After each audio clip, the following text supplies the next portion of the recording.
Hi mga kamams! Grabe, halos di nakatulog si Cheska kagabi sa sobrang sakit ng ngipin niya.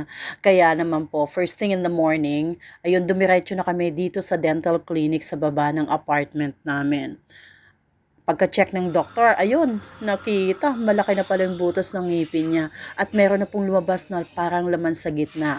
Pero good news, pwede pa daw pong isave. Ay, salamat naman. Di po niya binunot, nilinis na lang muna, then possible for root canal daw. Ayan, umabot po kami ng halos 2 oras, pero nakakabilib ang high-tech ng mga gamit nila. Ang bilis ma-detect kung ano na yung naging problema. Ayan po, nasa counter na kami, waiting sa bill. Hay, magkano na naman kaya ito? Pero okay lang, ang importante wala nang sakit at yan, nakangiti na naman si Cheska. Babalik daw kami soon for root canal at iba yung gagawa ng doctor. So, ito na po pala yung doctor na gumawa kay Cheska. Ay, maraming salamat po sa inyong panonood.